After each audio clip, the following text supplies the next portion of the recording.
Hi guys, welcome back. So it's been a little while since I've posted, but in the last few weeks we've been hard at work redoing our living room, and the biggest part of that project has been putting in a home theater, which is really exciting. Now this is something that Chris used to have many years ago in his old house in the lower level. He had the screen, speakers, surround sound, all that stuff. And he's been wanting a similar setup for a long time at our house now. But just with the space that we have here and the way the house is set up, there's really no other place other than the living room that we could put it in, which made me a little bit nervous just because, a giant screen and speakers and stuff, I was a little nervous about seeing all that equipment. So we ended up compromising, and what we've done is decide to try and install a home theater, but not make it look like a home theater. So just doing it as discreetly as possible. So we'll see how that turns out. Now, before we go any further, I just want to acknowledge this is not a cheap project, okay? So will we be eating cat food for the foreseeable future? Yes. But will we be enjoying our cat food while watching a giant screen and listening to an amazing sound system? Also yes, so worth it.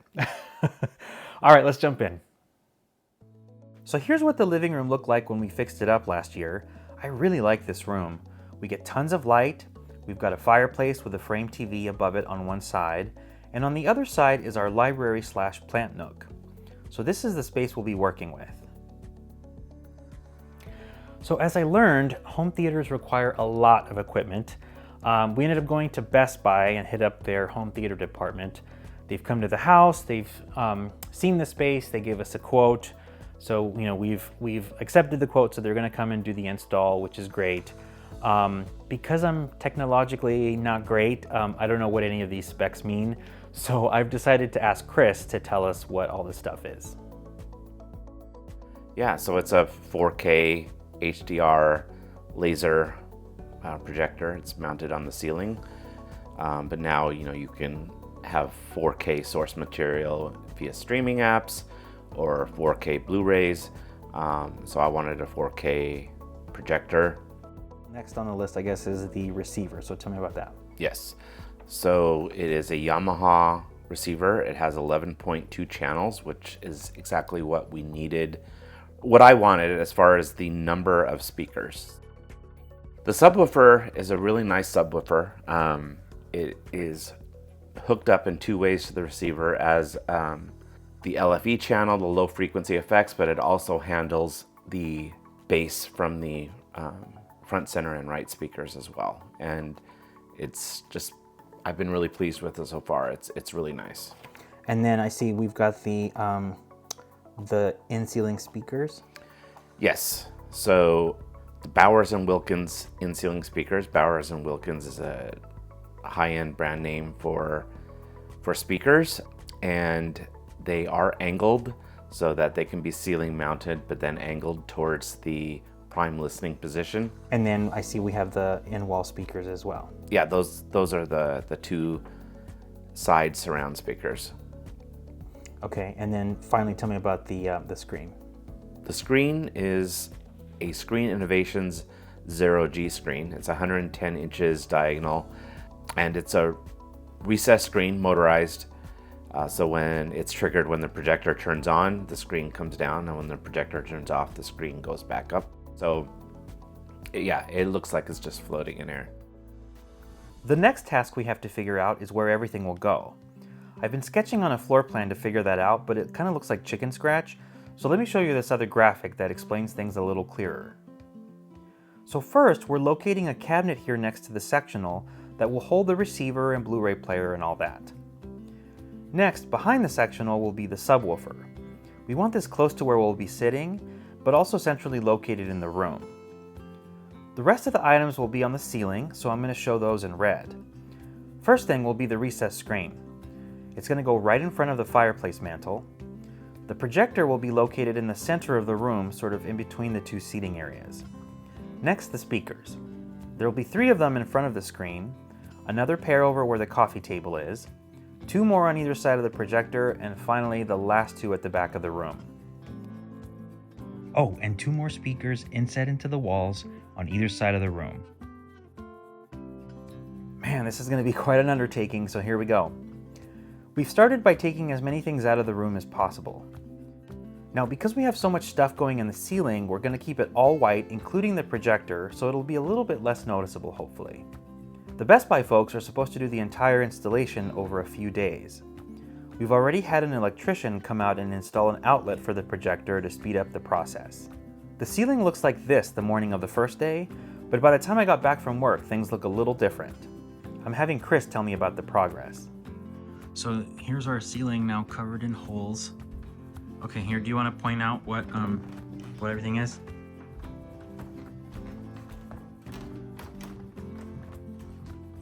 So these are the left, front, and center. Left, right, and center speakers. You can see they're angled. Oh, okay, yeah, so that they'll kind of point towards broadcast the sound. Gotcha. Okay, and so then they're going up there. There's the the grills for those. Okay, and they've already like stuck these glow rods across, so they can, if the glow rod goes across, then the speaker cable should go across. Everything is going up through this channel, this bay that the speakers going in. All the wiring for the speakers is going up there as well. So the speaker wire comes out of the receiver and goes in there. okay. So you can see it's coming right there, and then it goes underneath the floor up through here, and then it's going to keep going up and then distribute to all the speakers. Gotcha. Okay. And then the projector is going to be right there where that outlet is here in the center. So an HDMI cable is going to come down out of there for the projector to get the video signal. Nice. And then, so there's that other wall speaker is going to go there. Wow, that's going to be really cool. Chris also showed me what the in-wall speakers look like, along with the grills that we're told we can paint any color. There was certainly a lot of progress made today. So this was all super exciting, but unfortunately it led to a worrisome discovery, which is our ceiling joists aren't very deep, and so the actual depth that we need for the screen to recess is more than what we have. So it's going to involve probably getting a contractor to come and find some solution. I think also just the joists, the way they're laid out, the screen can't deploy without hitting the mantle, so we're going to have to work some magic, which is a problem that we didn't really foresee, although I guess you should. Just expect stuff like that to pop up when you live in an old house. So we'll see what the contractor says. Before we get to the screen install issue though, the rest of the work needs to be completed. So the next day I came home to find all the speakers installed. They look great with the white grills on the white ceiling. The in-wall speakers are installed as well, and so is the projector itself. The next step is setup and calibration. Even though the screen isn't installed yet, the Best Buy team was able to get all the wires connected and set up the receiver, the subwoofers in its place too, and they're double checking everything to make sure that it's ready to go.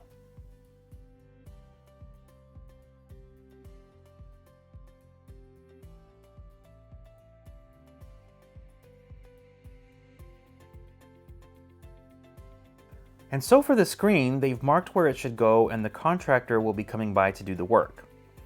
Unfortunately, there's no choice but to cut a hole in the room above to allow for the depth of the casing. They've marked that off with painter's tape. It's not an ideal situation, but we're just going to have to make it work. In preparation for all the dust, I've put up a drop cloth to hopefully cut back on cleanup afterwards. And now we can just let the contractors do their thing.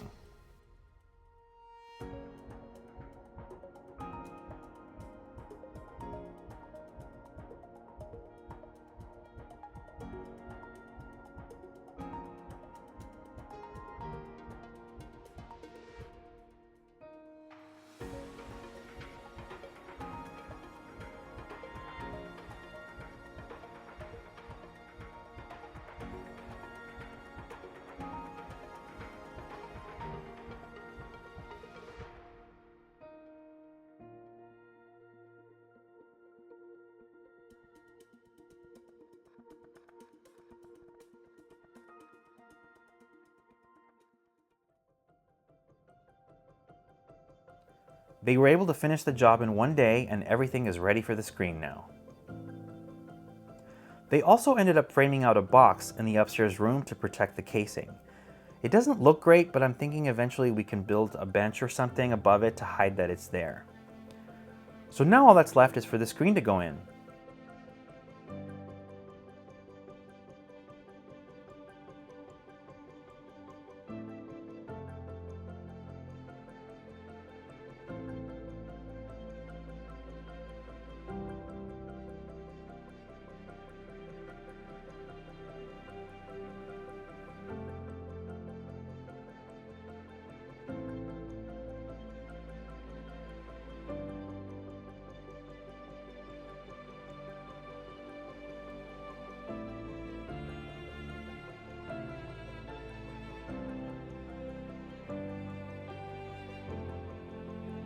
Because our house is over 100 years old, the ceiling isn't perfectly level, but even with that, I think it looks pretty darn good.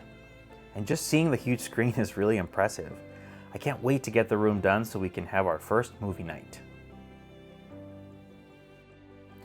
All right, so here's where we're leaving off for now. Next time we'll dive into the actual design of the space.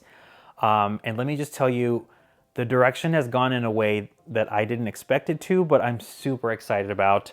I'm gonna give you a quick sneak peek of the mood board I put together for this new design. I mean, I think it looks pretty cool, right? But anyway, well, we'll see how it turns out. So hopefully you'll tune in next time. And if you're into this sort of thing, interior design stuff, please consider subscribing. It would help the channel out. And yeah, we'll see you guys soon. Bye.